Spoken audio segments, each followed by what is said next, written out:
Hi friends! How are you doing? I hope you are doing wonderfully. I am back with a Veggie Tales book. This is a 3 books in 1. Bubblegum, Maps, and Missing Patients. Please like this video if you enjoy the story. And please subscribe to my channel for more. LarryBoy meets the Bubblegum Bandit. One day, Mayor Blueberry saw something strange. The Bumbleberg Elementary School was a mess. She tried to find the janitor, but all she found were mops hanging in the closet. When she found the janitor, he was just standing in the messy hall. Something must be wrong, Mayor Blueberry thought. The halls were a mess. There was gum stuck to the walls, but she could not be late. She was going to a big swim meet. Outside, Mayor Blueberry saw Spud, the yard boy. His mower was not mowing. His rake was not raking. Spud was lying in a hammock. He was reading a book and chewing gum. Something must be wrong, thought Mayor Blueberry again. At the pool, the swim team was not ready for the meet. They were not even in the pool. We don't feel like swimming today, said Laura Carrot. Something was very wrong. The whole town was lazy. Mayor Blueberry called LarryBoy. Ring, ring. At the LarryBoy mansion, Alfred answered the phone. Master Larry, it's the mayor. There is an outbreak of laziness in the city. LarryBoy did not hear Alfred. He was reading a comic book and eating a donut. He was dropping crumbs on the floor. What a mess. In fact, his whole room was a mess. LarryBoy's clothes and toys were everywhere. Master Larry, what are you doing? Bumbleberg needs you, Alfred said. Oh, Alfred, LarryBoy said, I just don't feel like being a superhero today. Master Larry, said Alfred, God doesn't want us to be lazy. Oh, okay, Alfred, LarryBoy said, but his super suit was a big mess, just as big a mess as his room. Alfred pulled a hanger off LarryBoy's back. Master Larry, he said, the hanger is stuck with gum. Oh yeah, LarryBoy said, I got this jar of golden gumballs from my new friend Bubba. Have some, LarryBoy continued. They're yummy. Looking wrinkled and torn, LarryBoy jumped into the Larrymobile and headed to the mayor's office. While he was gone, Alfred grabbed the gum and got to work on his computer. When LarryBoy got to the mayor's office, Bubba was there. He brought some gumballs for the mayor, the police chief, and Editor Bob, too. Would you like a gumball? Bubba asked politely. As LarryBoy took the gum, Alfred burst through the door. Spit out your gum, Alfred shouted. Oh, Alfred, LarryBoy said. I didn't get the flavor out yet. LarryBoy, this is serious, Alfred said. Your new friend is not a friend. He is a villain named the Bubblegum Bandit. To break his lazy spell, everyone in Bumbleberg must spit out their gum. Alfred's words made Bubba mad. He began to get bigger and bigger. He is blowing up like a bubble, said LarryBoy. We have to stop him. He launched his super suction ear. The wrinkled, torn suit didn't work. LarryBoy was stuck to the bad bubble. Everyone spit out your gum, Alfred yelled. As they did, the bubblegum villain began to shrink. He got smaller and smaller. Soon he was nothing but a wad of gum stuck to LarryBoy's ear. I think it is time to clean my super suit, LarryBoy said with a smile. Bumbleberg was saved, thanks to LarryBoy. The end. That was book 1. The next one is Bob and Larry's Creation Vacation. Bob and Larry love to go on vacation. This year, Larry has planned a special trip. We are going to see all of God's creation, Larry told Bob. The two friends looked at a map. We can't do that, said Bob. We don't have enough time. Sure we do, Larry said. We only need 7 days. Pack your bags, Larry said. We leave in the morning. On the first day, God made the light, Larry said. Bob and Larry sat on the bench. They enjoyed the light. It was a good day.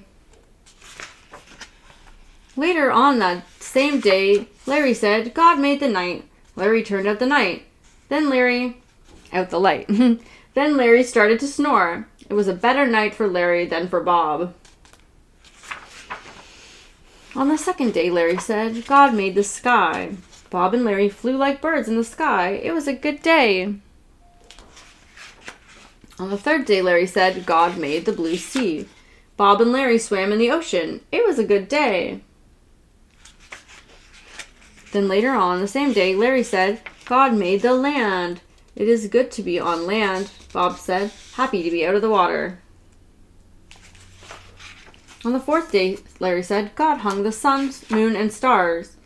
They give the world more sparkle. Don't you think, Bob? Larry asked. It was a good day. On the fifth day, Larry said, God made the fish in the water and the birds in the air, Bob said, as a pelican picked him up and flew away. It was not a good bird.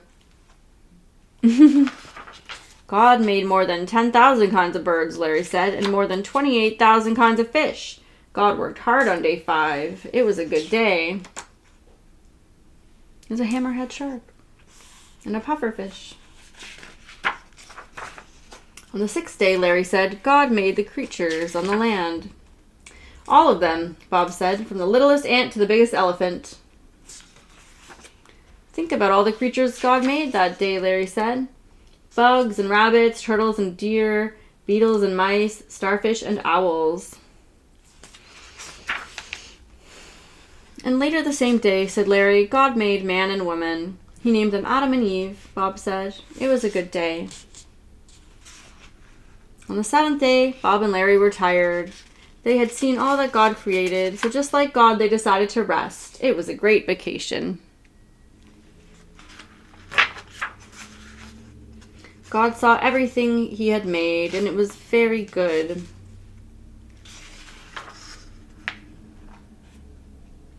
Be kind and tender to one another. Forgive each other, just as God forgave you. Bob and Larry in the case of the missing patients. Welcome to the City Detective Agency.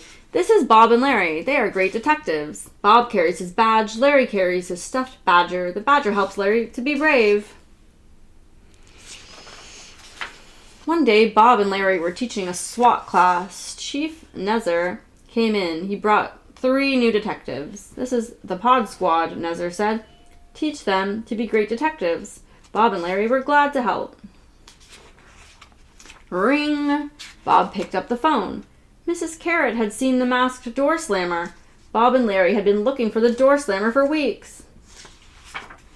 They had to hurry. Come on, Bob said to the pod squad. But they did not all fit in Bob's car. They took the pod squad's van. Oh no! About halfway there, the van stopped working. The detectives were stuck. Bob and Larry pushed the van. The Peas sang songs. By the time they got to the scene of the crime, the door slammer was gone. Sorry, fella, said Mrs. Carrot. She closed the door. Rats, said Larry. Looks like we missed him again. This is your fault, Bob said to the pod squad. Yeah, said Larry, and now we have to walk home. Bob and Larry hurt the pod squad's feelings. On their way back through the park, the detectives came up upon another crime. It was a bicycle, Madame Blueberry said. It knocked over my hot dog cart and kept going. Wet cement. A trail of mustard led detectives Bob and Larry to another crime. The bicycle had ruined Pa Grape's wet cement, too. This bicycle bandit had to be stopped. Bob turned to the pod squad, but the Peas had fallen down a hill. They were covered in yellow police tape. Can't you do anything right, Bob asked. The detectives followed the bandit's trail. It ended in Scooter's backyard. They found the bicycle bandit. It was Lil P. Why did you do it? Bob asked. Hold on, the pod squad said. We don't think this little fella is a criminal. Just then, Laura Carrot ran into the yard. It's all my fault, Laura shouted. I was teaching Lil P to ride his bike. He did everything wrong. I said mean things and I pushed him. I'm sorry, Lil P. I wasn't very nice. Then Bob realized something. He and Larry had done the same thing to Pod Squad. He and Larry were supposed to teach the Pod Squad. Instead, they got angry with them. We're sorry, Bob said to the Pod Squad. Yeah, God wants us to use nice words and encourage one another, Larry said. Bob and Larry spent the rest of the day teaching the Pod Squad to be great detectives. A man's wisdom makes him patient. He will be honored if he forgives someone who sins against him. Did you guys like those stories? I used to have a really cute stuffed toy of one of these guys, and it used to sing. It was so cute. Anyways, I hope you have an absolutely amazing day. Go out and enjoy the sunshine if the sun is shining for you, or the rain if it's raining, or the snow if it's snowing where you are. And I hope to see you back soon for more stories. Have a great day. Bye.